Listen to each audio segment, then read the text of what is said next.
So, time to present. All right, so welcome everyone to this first Substance Day at GDC. So for those of you who followed us already, we've had a few Substance Days in the past, mostly in Hollywood, just before SIGGRAPH at Nomon School of Visual Effects. This year we decided to have first Substance Day at GDC, just this full day of great talks by great people. You will see, I will talk about that later. And the focus for this Substance Day will be mostly games, obviously, because it's at GDC, right? So we're here to talk about games. So it's been, for us, it's been a great year overall, but especially great for the game development side of things. So just a reminder, we also have a booth. It's not the only thing that we're doing this year at GDC. We will also have this booth, and I expect you all to have like suits like these guys on screen. It's really the place for suits here, right? So you will see you will not miss it if you see that big thing up in the air. That's us. That's our version of the bat calling signal or something. Anyway, so yeah, it's been a good year for us and for us at Allegorithmic and for Substance overall. And especially when it comes to the use of Substance by game developers, as I was telling you before. And I want to showcase, to show you a quick show reel that we did with some of the best games that have been released using and made using Substance. So let's start with this.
I think that deserves a round of applause.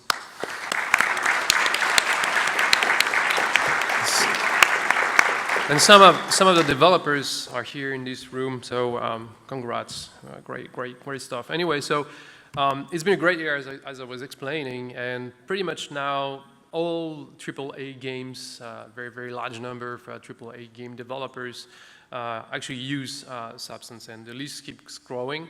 It's a pleasure to show you that type of slides. Very proud of this, obviously. But it's been also, as I told you, a year has been interesting for us when it comes to the use of Substance also outside of games, such as in movies. So a first example is here for Logan. If you focus on the wound here, you see that there is a bullet that appeared, and actually that bullet has been textured with Substance. So that's a tremendous start for us. Another one was actually a bit more use for Substance in Blade Runner 2049. I'm very proud for this guy. Actually, the streets, the city of Las Vegas has been textured partly with Substance Designer. So you can see some shots here without the fog, etc. It looks good still. I mean, it's impressive with the amount of work that they can put in there. And the materials have been done using Substance Designer. So that was also a very good thing for us. We're very proud of that. So the list is smaller, but growing as well. So hopefully in a few months from now, that list will be bigger. But the names on that list are already astounding. So also architecture, industrial design, all these fields where 3D and especially real-time techniques start to expand. We're seeing like some more and more people and more companies using Substance as part of the de facto standard pipeline and set of tools that they use for creating these type of images. And again, list of people like Gensler, Foster, they're great companies, architectural companies. And in the case of product design, industrial design, the idea here is to come up with less damaged, I would say, materials, but still you need to have proper rendering, proper description of materials that you would find in real life for actual products that are actually built at the end of the process, right? So again, that list is growing also. So we have like people from BMW to IKEA via NASA, and I'm proud of that one as well. Anyway, so good year for Substance. So, but also it wouldn't be such a year for us without the community itself. I mean, all the what we call the enthusiasts, people who just love making 3D at home and during the weekends. And I wanted to showcase a few examples of some images that have been done by some Substance users. I don't know how to say it otherwise, but like how Kitivi, I don't know how to pronounce it, sorry about that, but this is stunning. The quality of what these guys are doing now, what you can find on places like ArtStation is stunning. So just want to browse through a few of them, so you can see like it goes from environments to characters to everything in between. Also, when you browse on ArtStation, you will see more and more like these shader balls, basically balls. And Josh is here. Josh Lins is in the room back there, so I had to do it.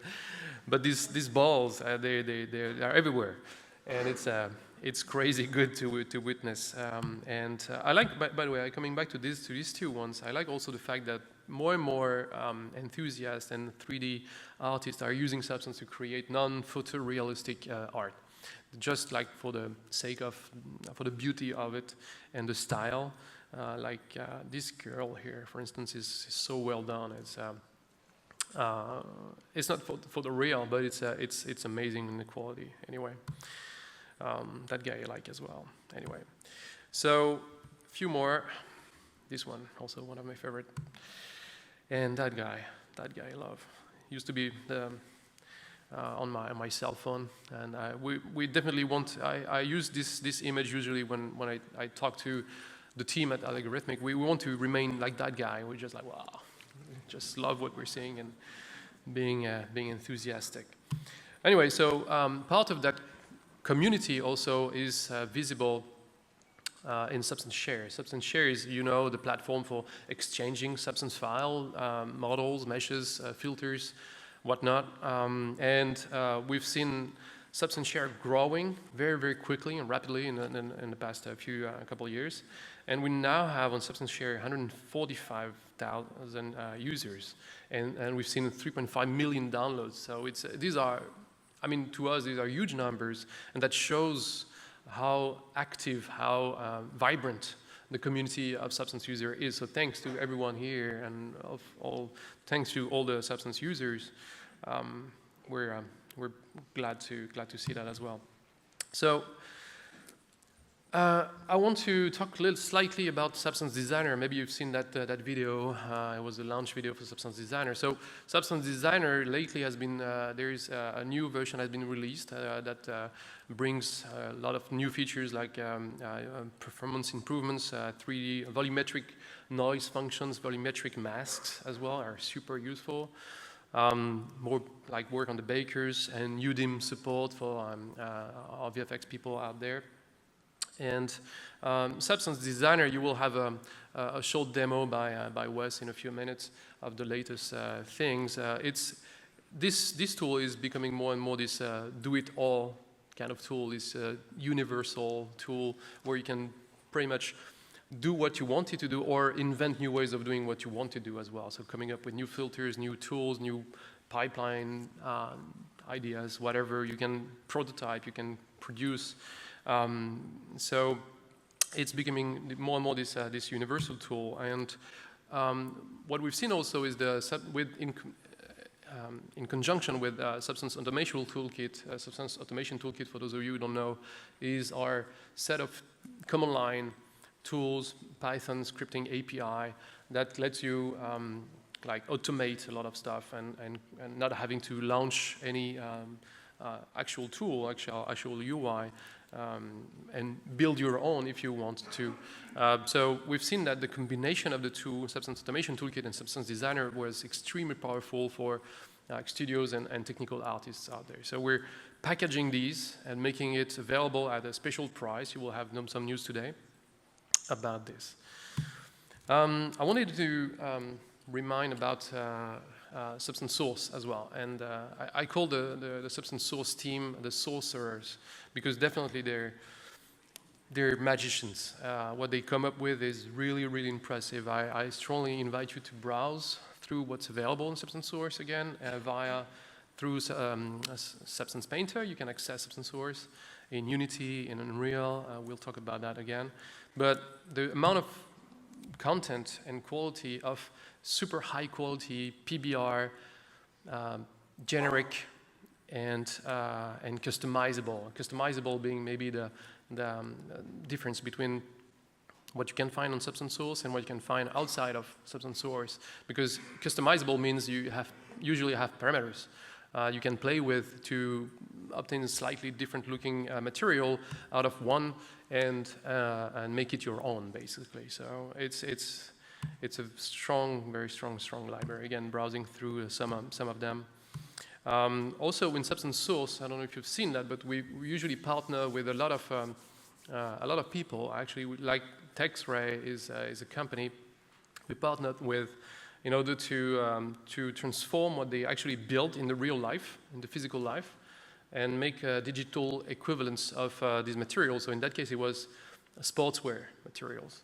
But we also see more and more people. Oh, that's a good one.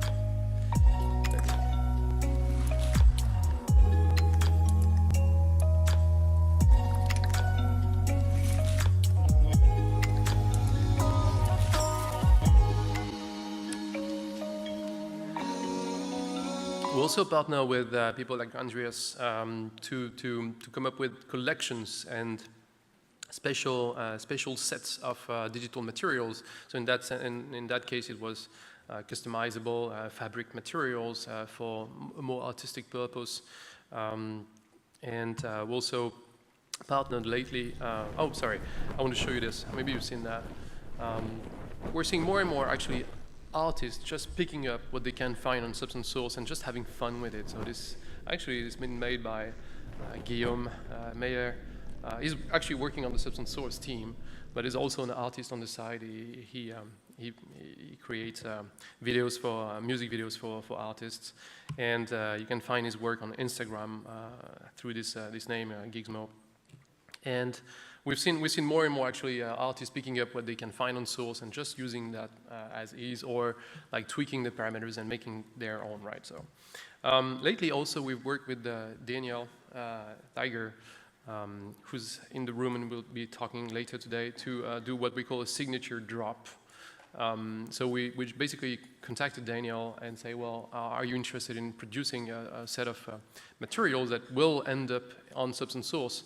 So this is the result. I mean, this is part of the result. You will see more if you go browse Substance Source directly. But not only can you find textures that can have like various presets, like this guy is more or less wet, right? But also you get the actual graphs behind that. So not only is it like a source of materials that you can use as is, but also you can learn from them and see the tips and tricks of the artists who created them. So it's full of recipes that you can reuse after that. So I want to give you a sneak peek of the next drop that we'll be announcing next week, actually, at GDC.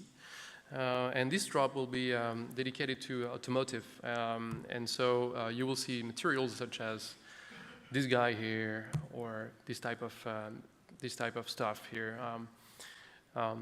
for like paint, car paint, and this type of effects, filters for water drops accumulating on stuff.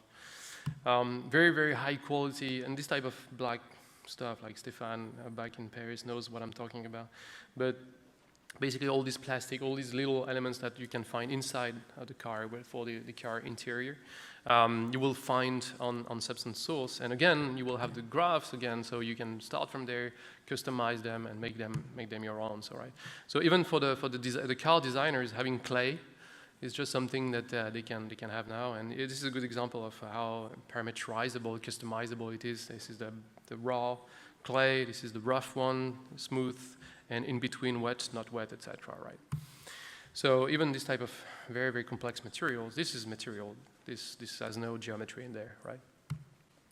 Again, this type of stuff here, very detailed elements, and again, having different presets for like tire materials for this one will be super useful for car manufacturers anyway.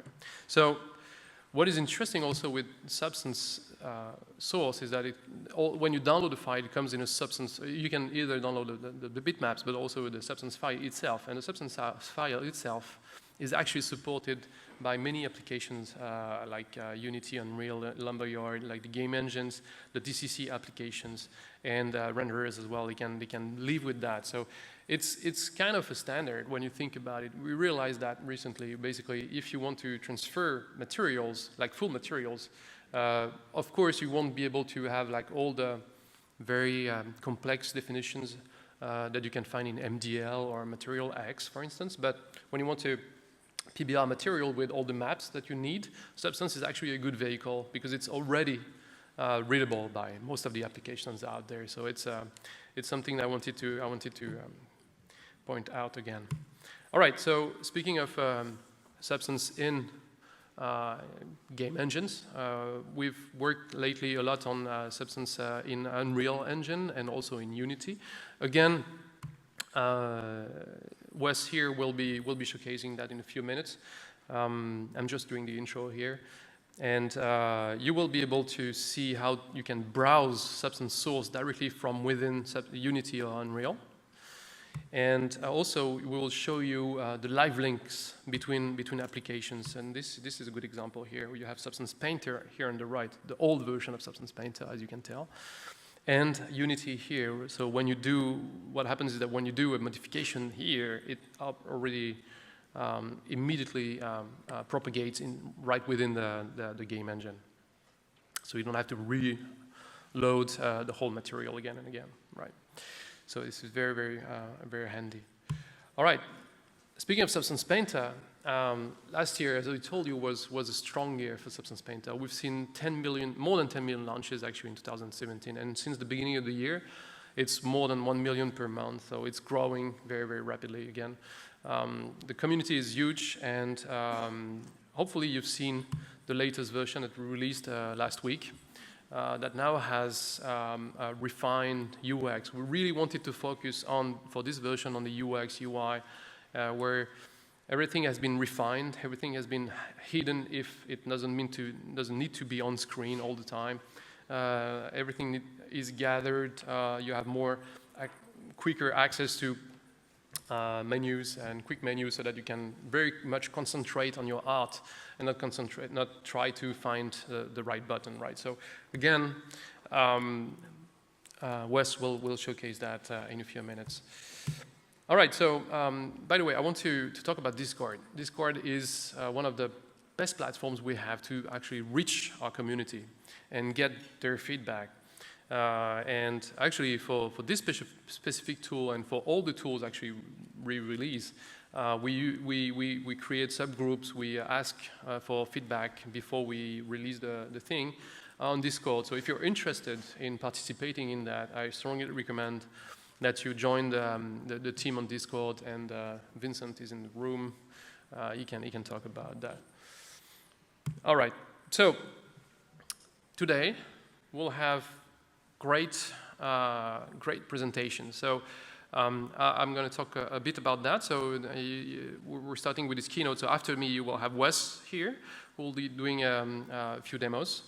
At 11:20 this morning, you will have Tommy and Steve from ILM X Lab talking about texturing a hyper-reality experience, Star Wars: Secret of the Empire.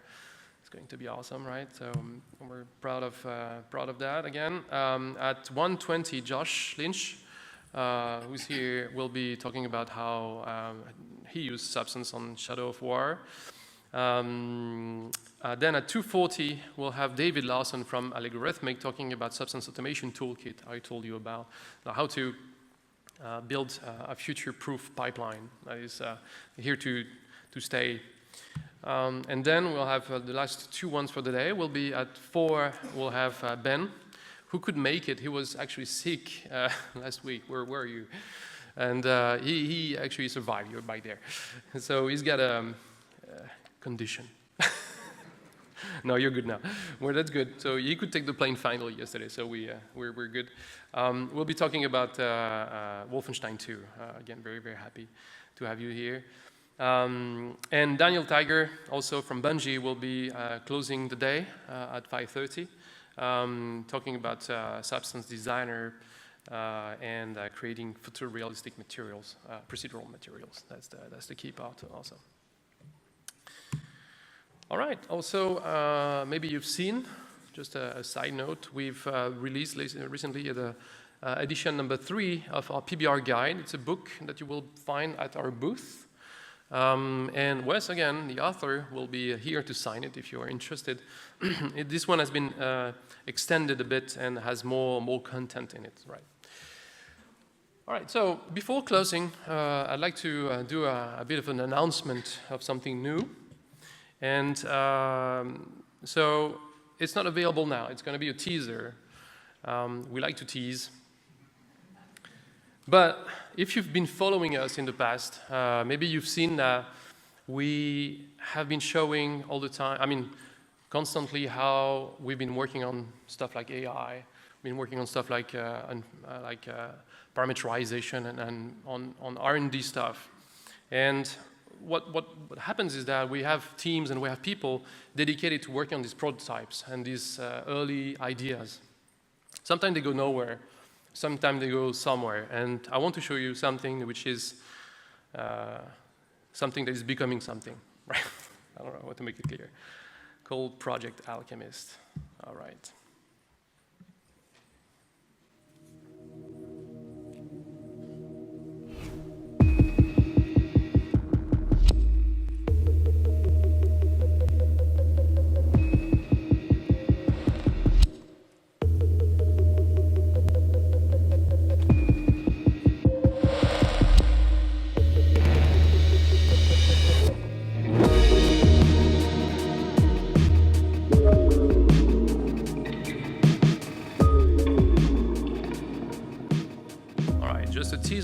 Beautiful video made by Josip, great artist using Substance. So basically, what is Project Alchemist? It's taking shape even for us, actually. And Project Alchemist for us, actually, it's a new standalone product in the Substance ecosystem. We will show you more in the next months, but It's a new standalone product dedicated to what we call augmented material creation. And so it's all still about materials, right? Digital materials, it's our DNA. But really augmented, what augmented means, to us it's a mix of things. If you ask me, I don't believe in only one thing. I don't believe in only making everything by hand, right? So just relying on your skills, doing everything, painting every pixel. You know we don't believe in that because we've been pushing like procedural tools for the past like 15 years or so, 20 years even. I realized I started my PhD 20 years ago, so it's a long time ago anyway. Anyway, so we don't believe in that. We don't believe in procedural only either. I mean, we know, we've seen like people like Daniel and Josh and pushing like the limits to what people can do with only procedural techniques. But for some cases, it doesn't make sense. It's a great way of doing, but it's a tool, it's a help. And sometimes you need to finish the work with like hand-painted stuff. It's fine. And you can mix the two. And actually, when you look at Substance Painter and Substance Designer, these are tools that let you do both. And what we've been coining as the hybrid approach in the past is exactly what we want. Lately, also, we've been pushing for capture, like scanning stuff, like how to analyze images, so that we can extract digital materials from these images. And in Substance Designer now, and Wes will show that again, you have like filters that are exceptionally good at helping you take all these photographs and turning that into full digital material, right? And then there is artificial intelligence, which is a buzzword these days, and it's great at things, not so great at others, maybe for now, maybe it will last forever, we don't know, right? But what we know is that there is no, it's a new set of tools, right, that are available here. So what we really believe in is in the mix of all this and combining all these techniques together to produce the material, right? So this is what Alchemist will be about, and we are going to launch a private beta by the end of Q2, and it will be free for all Substance subscribers. So that's the good part of having like a subscription, like a set of tools. When you subscribe to Substance, not only do you get Substance Designer and Substance Painter, but you get also some downloads on Substance Source, but you will also get like the new tools that we provide, like such as Substance Alchemist when it becomes something more than a project, right? A true product. So if you're interested, if you're what we call early adopters or creative technologists, or you can apply now. You can go to our website. You will have a page dedicated to Project Alchemist later today. So, but if you want to use this shortened URL, you can follow the link, and it will give you more information about some Project Alchemist, and you can potentially participate. And what we want to build with Project Alchemist is something that is, well, we want to make it with the community. We have the chance. We're very lucky when you think about it. We're super fortunate to have like tools that work with and that people like. And we have a very strong community. We have a lot of people using Substance. I can see that room is packed and people standing up behind. This is incredible. Like 10 years ago when I was giving talks here, it was empty. But it changed. And so now we have that chance, right? And we have tools that we think are like helping.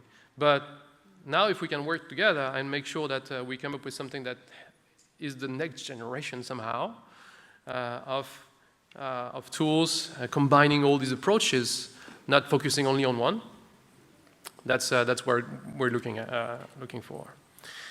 Anyway, so that's it for me. And it's time for the demos by Wes. So thank you anyway. And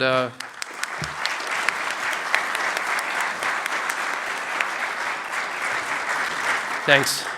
We'll have a Q&A session at the end of the talk, and we will be here all day anyway. So thank you.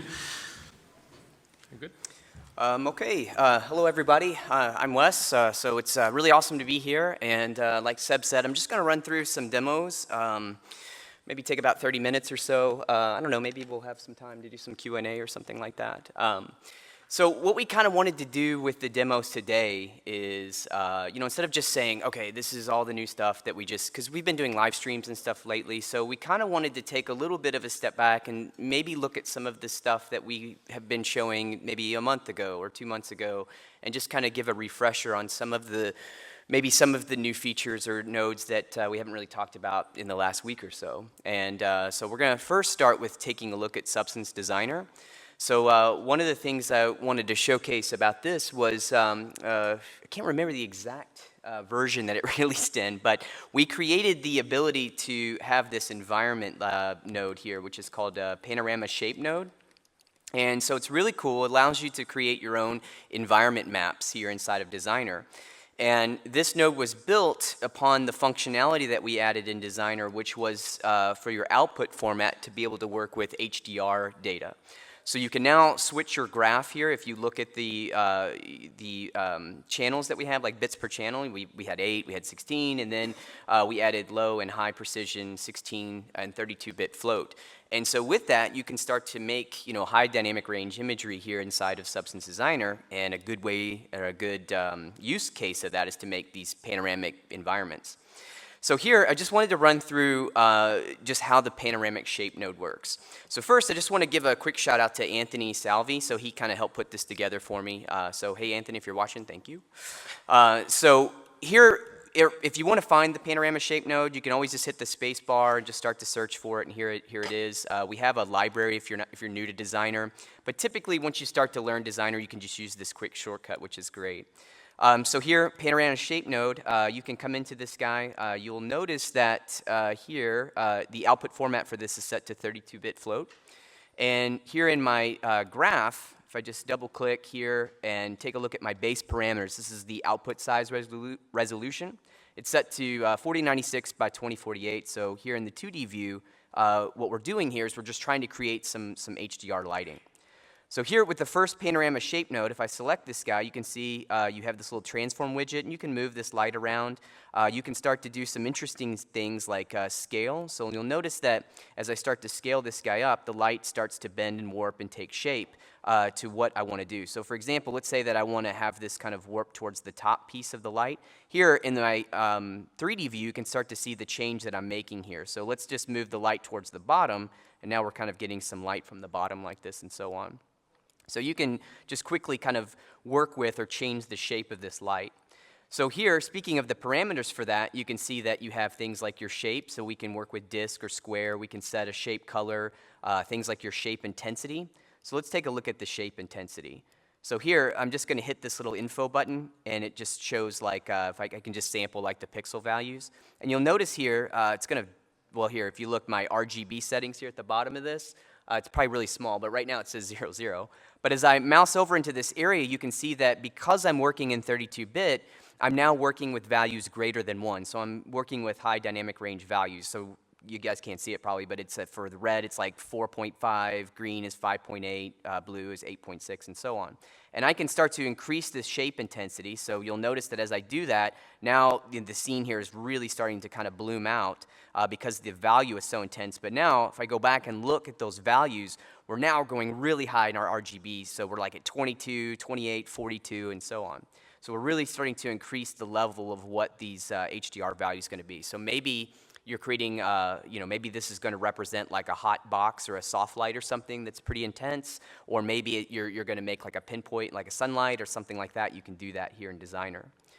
So once you have your panorama shape, if we just double-click this node to view this here in the 2D view, and I'm going to come down here to this bar, and I'm just going to uncheck my, my alpha so I can actually see the transparency. You see you have the node, and we have this transparent background. So what I can do is just start to use your typical blend node, and you can see it's just on copy mode to blend like a black background here with this shape node. Again, this is another thing that I always found really awesome about Designer is because it's like you're working with this nodal-based, compositor, something like what Nuke was like, or Shake, if you guys remember that. And you're basically building this up, but you're like compositing with textures, which I always found to be really cool. And here, because we're working in this 32-bit pipeline here, as we work with our nodes, we're just passing that high dynamic range down the pipe here. So now we have this, we're coming into our blend node, we're just putting a background in. We can create another instance here of the shape node and then create something completely different. So let me just turn off the transparency. We'll look at it like this. So in this guy's case, you can see that it has a shape soft border. So some controls here for this. You can see if I zoom in, we get this nice kind of softness here to this. We also have this control for this hotspot intensity, which is pretty interesting. So here, let's take it all the way to 0. And so now you can see that, well, I started here with my light, but maybe what we want to do is just have like a hotspot intensity focused area. So we can use this control to do that. So I'll start to crank this guy up, and now we start to create this hotspot control. Here you can see what this light is doing. So if I, again, just kind of move my lighting around, if we look at our 2 maps, so now let's just look at a copy composite here of our 2 lights. We have here a white kind of softbox, and then here we have another type of light in our scene that's just then being output here to just a texture. So let's say that okay, this is something I really want to use for like a studio lighting or something. I can just hit the save button here from the 2D view. We'll just call this HDRI. For my save type, I'm going to save it as an EXR file, and then we're just going to, put this here on the desktop or something. So there we go. I've just saved that as an HDR 32-bit floating point HDR image that I can use in any other application. So that's just kind of a quick just run through of like the panoramic shape node. Again, we wanted to kind of illustrate that, just a node we haven't talked about in a while. So now let's shift gears and take a look at scan processing. So as Seb mentioned, which I thought was a really, really great slide on how he talked about the way that we take all these different approaches and we try to make a hybrid approach of that. So here we're talking about maybe using the capture portion of that. So one of the things that the team did was they, here let's just drag and drop this guy into here. And I'll tell you what I'm going to do is, right now I'm just using this same HDR image here in this new one so you can see what the light's doing. So we kind of move this around and so on. So we'll just leave it like this for now, or I could switch that.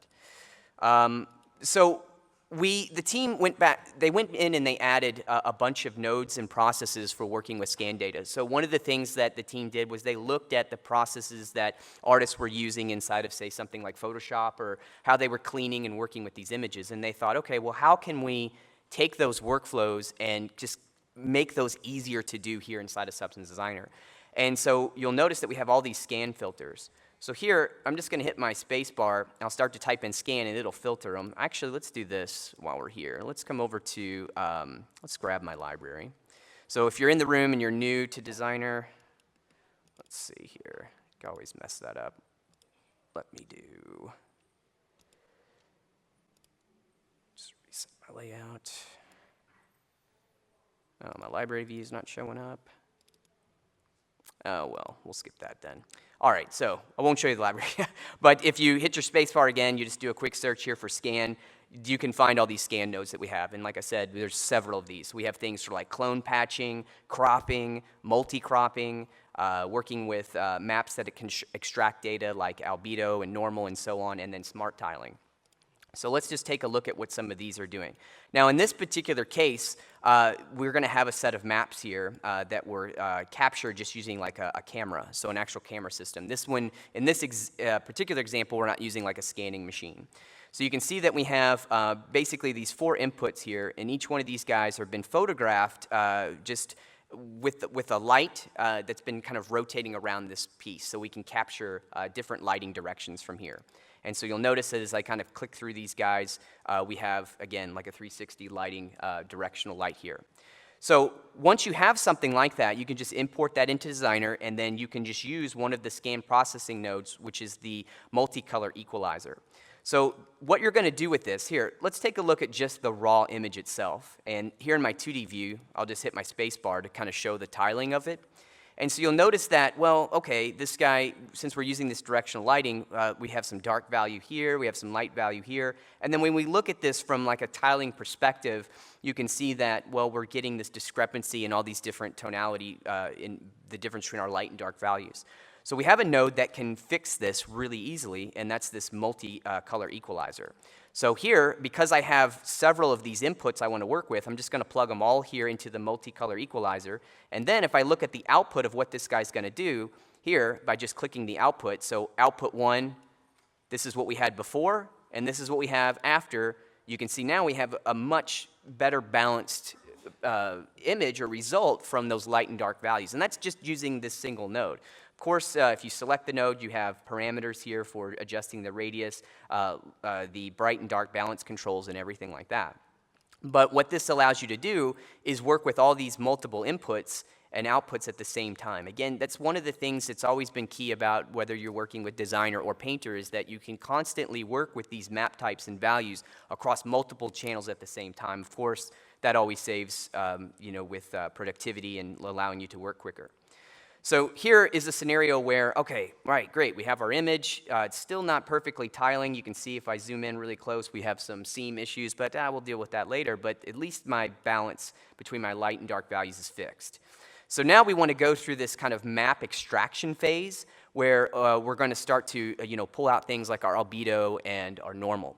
So then we have another node here that makes this process pretty easy, is the multi-angle to albedo. And again, it's multi-angle because our original content was these multiple angles. So we'll feed this in. All I have to do is just single node, just set my sample count, and now we have an albedo map. So again, here's what we had before. Now we have a single output, so it's taking the data from all four of these guys, and now we are generating an albedo from all those different inputs. And so now we get a really good albedo result. From there, we can do the same thing using the multi-angle to normal. So we have our inputs. You can see the sample amount here is just set to 4. We have intensity value and so on. Double-click. This is going to be our normal map that's generated from each of those multi-angle inputs. So now we have this normal map value. With that as well, we had a new node that was added called normal to height, high quality. So it'll go in and take your normal, generate for you a high-quality height map as well. So we've gone through this process and we've done this. However, we still have this seam issue, so we need to fix this.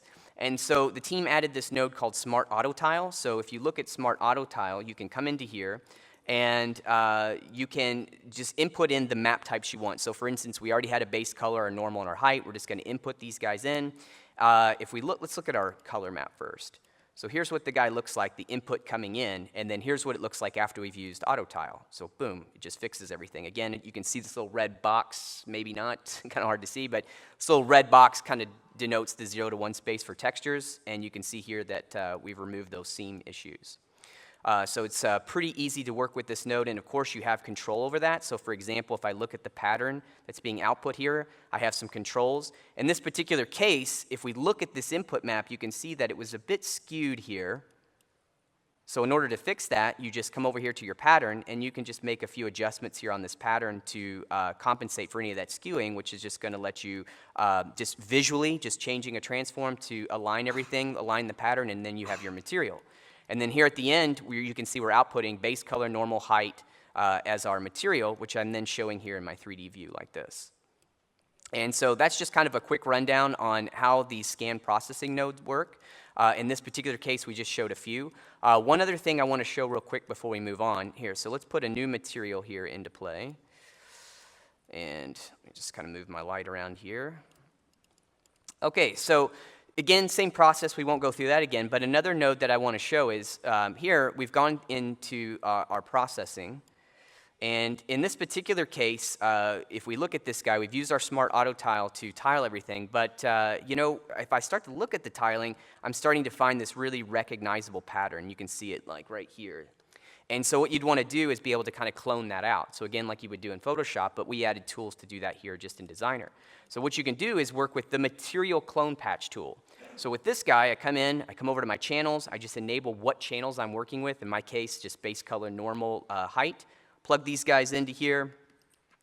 Then I can just, if I select the node itself, we'll just double click to see that final output. And you can see that here's what we had before. We're just going to clone that area out. We'll come over here to our base color, and that guy's fixed. Now, if I come into here where I have that area diffuse base color, we have these little areas, and if you have your transformation, you can choose your source. So I can choose where I want to clone from. Here you can see the target's now updating automatically, and then I could come over here to my target, so I'm going to choose that area, and then you have your cloning.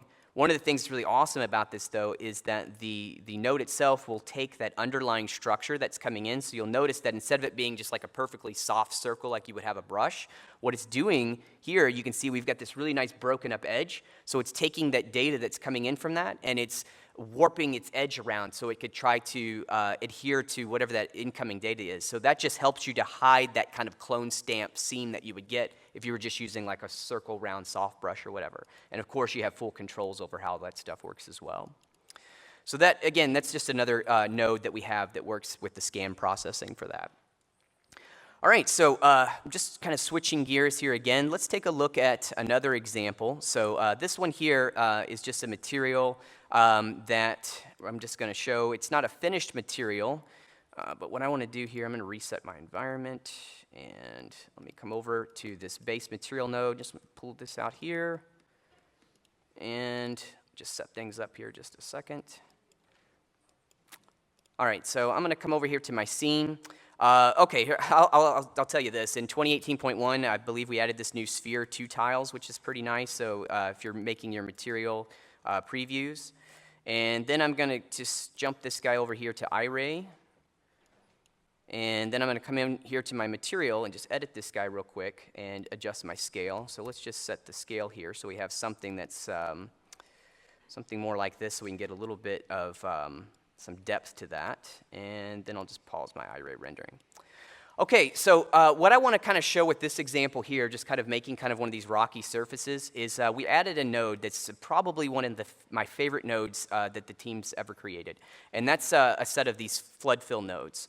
So here in this case, you can see that I just took a quick example, and then I have some shapes like this.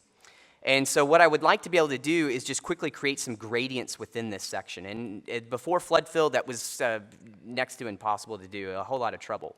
So now what you can do, if we look at our search bar here, underneath flood, we have these great nodes, flood fill to gradient position, and so on. And so what I can do with this, I can take this level of data, or this kind of pattern that I have, which is pretty easy to create in Designer. Then I can just run it through the flood fill node here to get this data.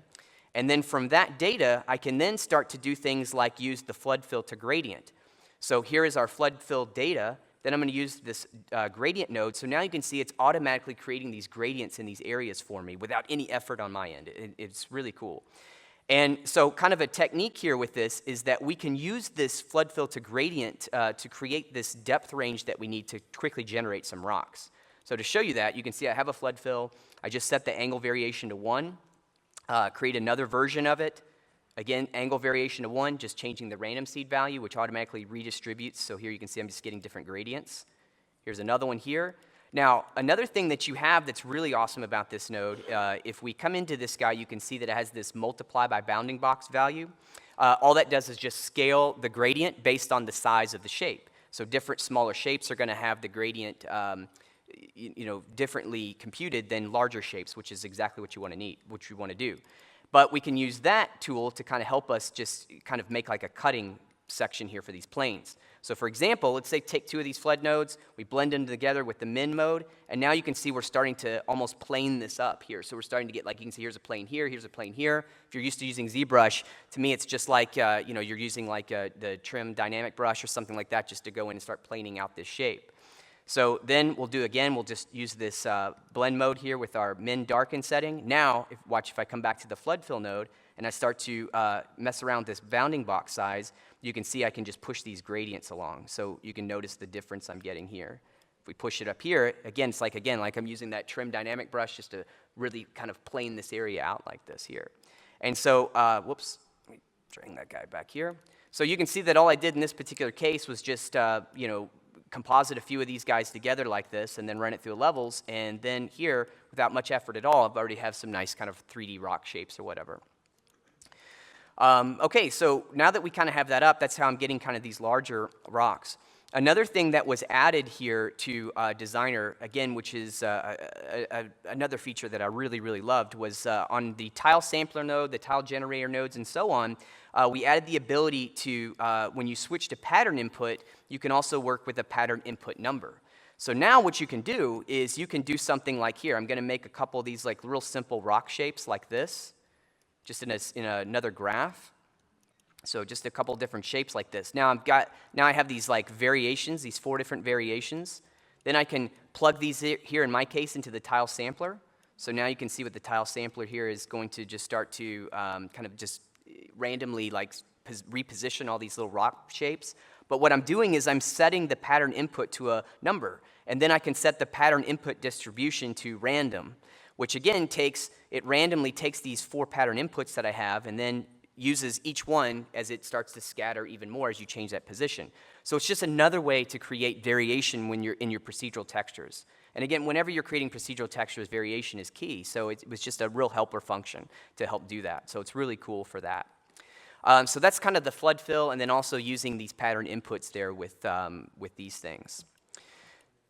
So with that, that's just a couple of the things that we have in Designer. May not be as well known as what we've shown. Again, we did a live stream last week that showed all of the newer stuff that we added with Substance Designer 2018.1, which was with the UDEM and support and things like that. So that's on our YouTube channel. All right, so let's switch gears here. And let me fire up real quick Substance Painter. And as Seb said, last week we launched a new version of Substance Painter, and one of the biggest things you'll notice right off the bat is the newly reworked UI, which has actually been really fantastic. So we have Jeremy and Fabrice are here in the room, so guys, if you just want to stand up, give a wave or something. Those guys are the product managers and owner of the Substance Painter team, so a lot of prop out to those guys. They did a fantastic job, and also the team back in Paris. So.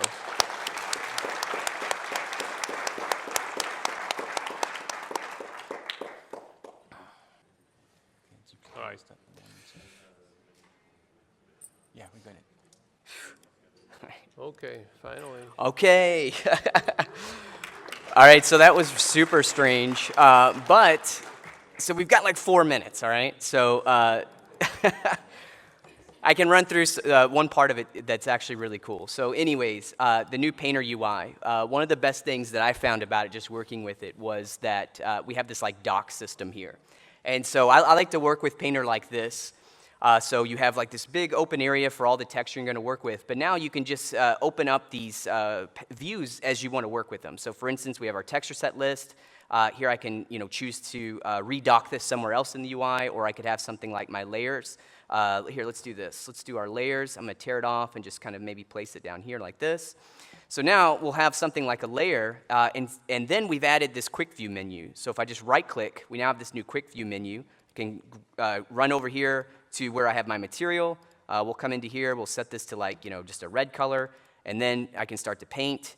Maybe here I want to come in and start to add something like some height to this. So we'll bring this up and then go back, and now I'm starting to paint some height detail within this guy as well.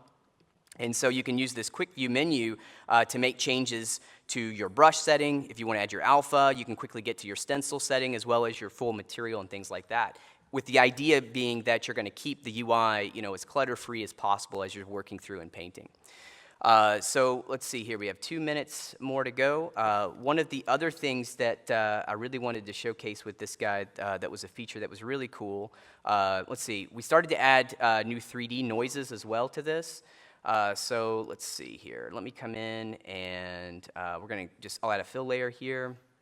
I'll just right click, come over here to my fill layer, and let's just turn off these channels, come into my base color, and I'll just do a search for 3D. And here you can see we have these 3D noises. So let's just grab one of these guys like a purlin noise like this. And here again, we can come up to our right click menu, and you can see that now we have control over these 3D noises. Now these 3D noises are going to, again, be noises projected in 3D space, so we don't have to worry about seams. When you're actually setting these values, you notice here that's set to UV projection. I don't have to worry about setting like to triplane or anything because we're working with these 3D noises. Here, all the noises are going to have different noise parameters. Like in this case here, you can see I can adjust scaling based on, like the tiling can be controlled here through the scaling, or I have control over each of the X, Y, and Z axes here as well. And so we have a host of these 3D noises that you can work with. Again, if I just do a quick search here for 3D, if I come into here, you can see that we have like purlin noises. Here we have the simplex noise. There's also the whirly noise. And then here, there's also a 3D gradient as well, which is, becomes really good for helping you do volume kind of based masking and things like that. So again, everybody, I think that's going to do it. We're right here at 11 o'clock. Apologize for the weird issues that we had there. We've got a brand new course that's on Substance Academy going over all of the new stuff within Substance Painter. And also, we'll be doing live demos in our booth. So thanks, everybody, for joining us, and we'll see you.